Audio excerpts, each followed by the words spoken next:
When I came home for Christmas, I noticed something strange the moment I walked into the dining room. My seat at the table was gone. Not moved, not shifted, completely gone. I was still holding the lemon pie I'd baked that morning, the steam fogging the foil, when I saw 6 plates shining under the chandelier. One of them sat right where mine used to be. Mommy smiled like nothing was off. "It's just immediate family this year," she said cheerfully, sliding a plate in front of my sister's fiancé. Inside my head, the world went quiet, like sound had been swallowed by snow. I set the pie down, smiled back, and thought, if family means belonging, what happens when they quietly vote you out? Mommy always said Christmas was about tradition. The garland on the stairs, the chipped snowman mugs, Bing Crosby playing on loop. Everything looked perfect. That's what made it worse. Everything was the same, except for one thing: me. I stood in the doorway, brushing fake snow from my coat while everyone chatted around the table. Grace, my sister, glowed in a red sweater I'd given her last year. Brent, her fiancé, laughed too loudly at something Daddy said, that polished corporate laugh that fills silence and begs for approval. And Mommy hovered near the stove, moving with practiced ease, like a director who already knew everyone's lines. "Need help with the table?" I asked, trying to sound casual. She didn't even look up. "We're all set, sweetheart. It's just immediate family this year." Her voice was calm, matter of fact, not cruel, not angry, just certain. And somehow that certainty hurt more than any argument could have. I looked again at the table. 6 plates. Mommy, Daddy, Grace, Brent, Uncle Neil, and Karen, his girlfriend of 3 months. A family that could expand when it benefited others, but shrink when it came to me. My name card was gone. My spot, gone. Grace's smile faltered when she saw me. "I didn't know I thought you were coming later." "Yeah," I said softly. "Guess I should have called ahead." No one corrected me. For a moment, I almost grabbed a folding chair like I used to when cousins visited. But something in me stopped. Not anger, clarity. For years, I'd been the quiet backbone of that family, the one who kept everything running. I paid Grace's rent when she was in between jobs, covered repairs for the lake house Daddy refused to admit needed fixing, sent grocery cards, streaming subscriptions, all of it went through me. I thought helping meant belonging. I thought contribution earned love. But watching Mommy set that last plate for Brent, I realized it had never been about gratitude, just convenience. I wasn't family. I was funding. Mommy called everyone to sit down, her voice suddenly warm again, that warmth used for guests. I stood there a little longer, waiting for someone to notice I hadn't sat. No one did. So I smiled, adjusted my scarf, and said, "You guys start without me." Mommy nodded, perfectly composed. "We'll save you some pie." I walked out before she remembered the pie was mine. The cold hit harder than I expected. Snowflakes clung to my hair and melted down my collar as I walked to my car. Behind me, the house glowed like a Christmas card, warm, bright, and completely false. Through the frosted window, I saw Grace raise her glass, Brent saying something that made everyone laugh. Mommy smiled.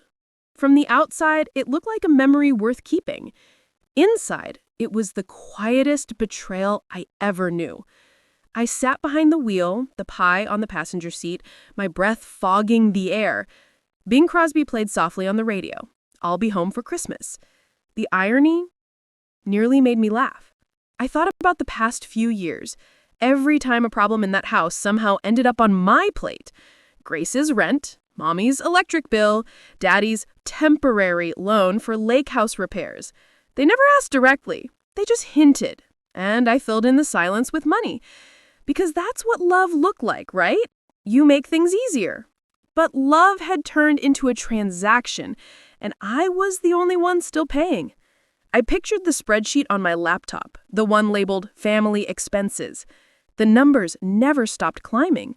Groceries, subscriptions, emergencies that showed up monthly.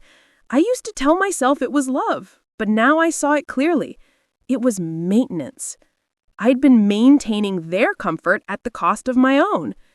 Headlights from another car swept across my windshield, and for a second I saw my reflection. Tired eyes, tight jaw, and a cooling pie beside me. I wasn't angry yet. Anger would have been easier. What I felt was quieter, heavier, like something had finally shifted. I remembered what Mommy told me when I was 16.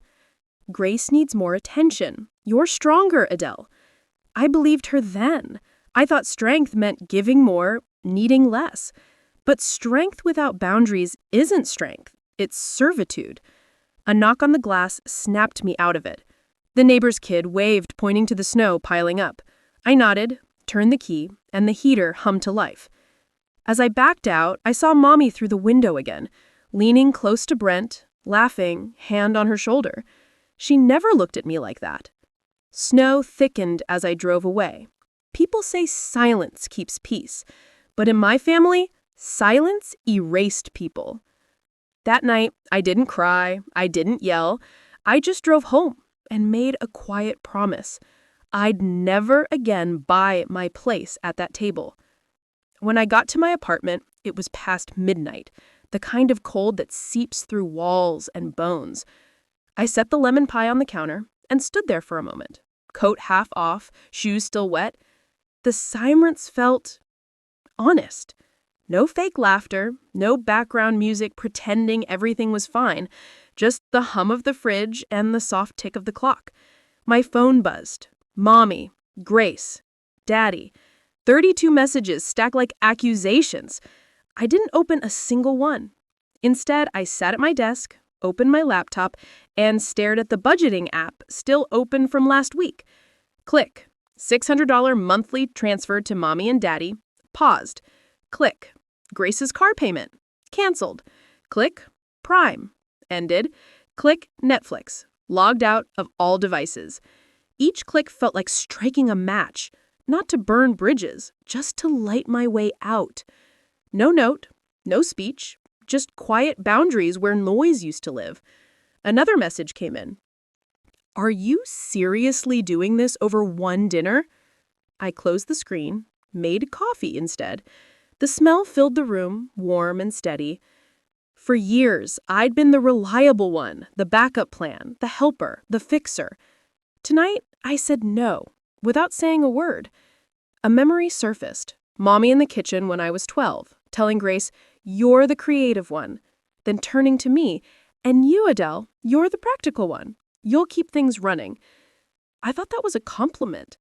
Tonight, it sounded like a sentence I'd finally served. The phone buzzed again, then the doorbell. I didn't move. Whoever it was could wait in the snow. I sipped my coffee, staring at the pie. Its lemon scent had faded, sweet turning bitter like something left waiting too long. For once, I wasn't panicking about who might need me. The apartment felt small, but fully mine. I turned off the lights, leaving only the laptop glow. On screen, my balance looked lighter than it ever had. Revenge isn't always loud. Sometimes it's just the sound of the final click in an empty room.